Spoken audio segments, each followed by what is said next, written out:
السلام عليكم ورحمة الله تعالى وبركاته نغانكو كبجاب جالالاه والفناء بكت جرتن توندا كيسن سنكو أيه كاب كات كيسن سين نغا كاب كات كنوتي نبو فنا ورن قبنه كاب كات كيسن سيننا erga كاب كات كيسن سيننا نيو بروجكتي بك جدو ركنا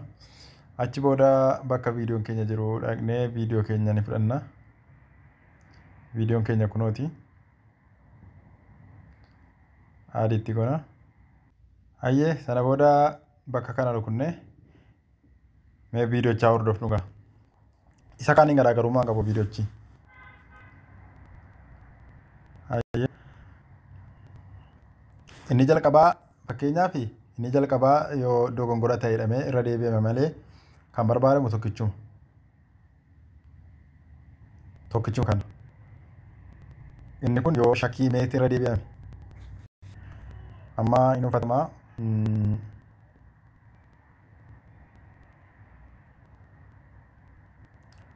achi booda lafa dhufa gaafa dhufu ayyee isin garuu carqii shuraabaa isaasitti mul'ataa jiru kana tuudhoositanii gaariidha yaa yoo jaasis garuu rakkoon qabu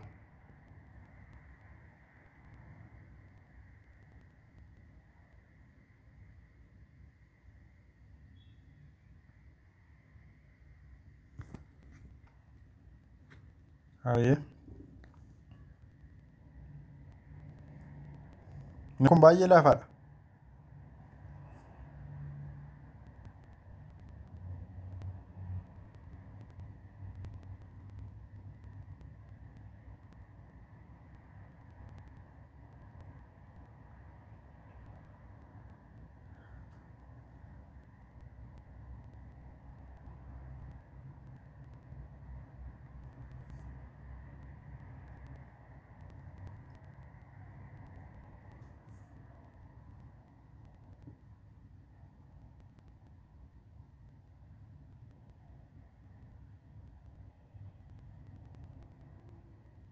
ayyee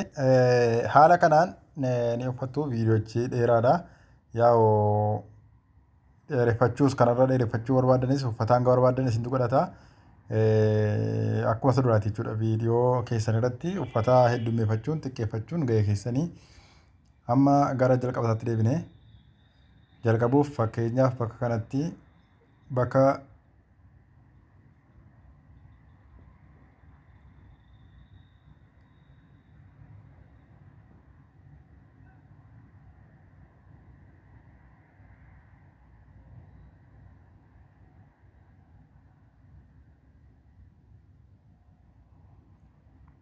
bakka kanatti ni kunna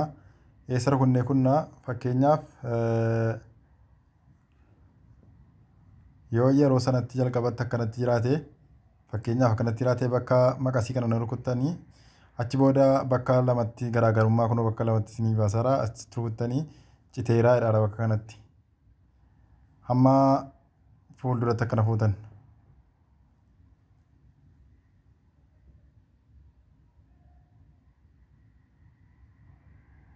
bakka kanatti akka agar rukuttanii bakka lamatti adda kuttanii isa walakkaa kana keessa dileet gootan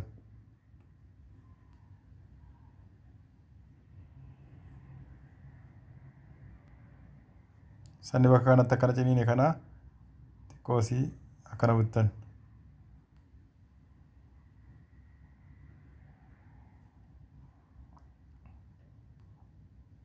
achi booda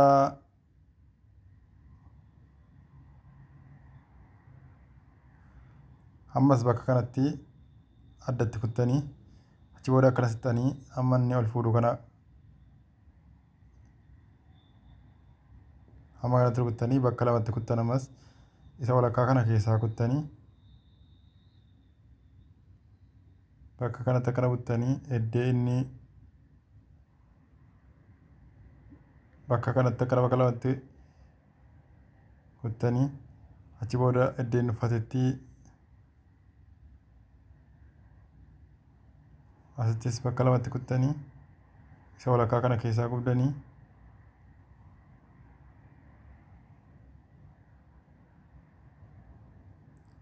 ammas asittis kuttanii achi booda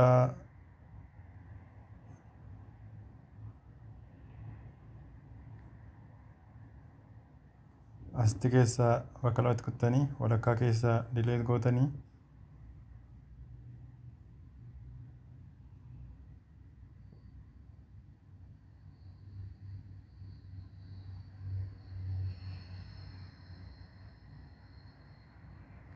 bakka kanatti rukuttanii bakka lamatti kuttanii akkana fuulduratti buutanii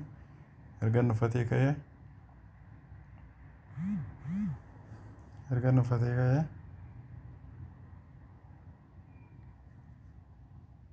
bakka lamatti kuttanii achi booda walakkaa dileet keessaa gootanii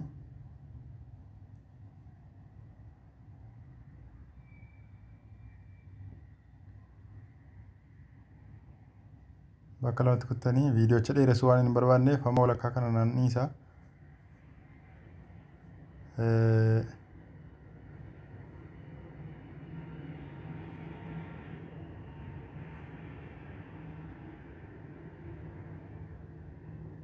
asittan itti dhahee walakkaatti bakka lamatti kutee isa walakkaa kana keessaa qubaa achi booda as dhufee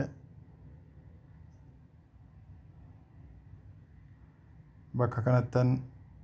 bakka lamatti adda kutee akkana dhufee uffadhee bakka lamatti kutee isa walakkaa keessaa gubee okay.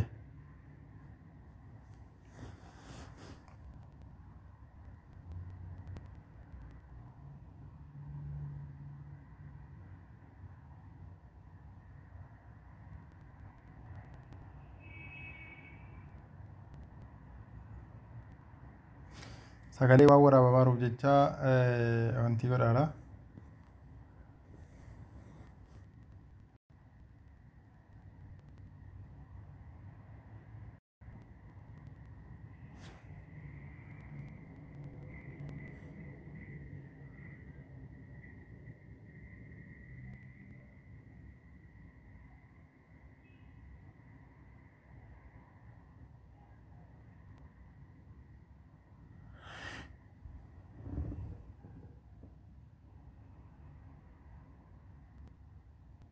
Hayyee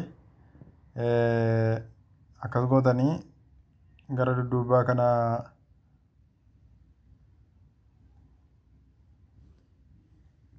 sila walitti butamee akkana buttanii dheeree walitti quba lamaniin garasii kana qabdanii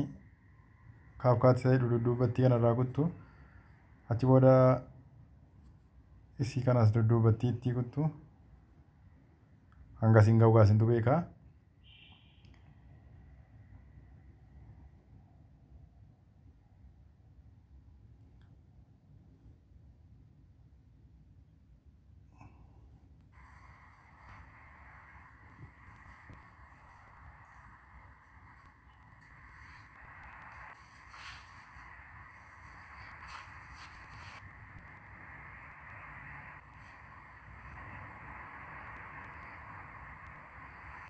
Hayyee haala kanaan qalaf waan tokko waan nama rakkisu hin qabu bakka kana rukuttanii yoo sagalee itti fiduu barbaaddan fakkeenyaaf sagalee yoo fiduu barbaaddan kunoo bakka kana rukuttanii bakka sagalee waan barbaaddan natti fiddanii yoo immoo sagalee duwwaa ta'e asii yoo immoo viidiyoodhaaf fidanii sagalee taasisuu ta'e asiin natti fiddanii achi booda erga fiddaneettanii sagalee irratti hidhamu jechuudha. Achi booda ekispoortii gochuun asiin egaa ekispoortii gootanii bakka kana rukuttanii ekispoortii gootanii kunoo akkuma argattan ekispoortii dhiifama gadi godheeraa jechuudha. Gadi godhaa amma ekispoortii godhaadha. Galatoomaa ulfaadhaa isin jaallannaa nuuf jiraadhaa.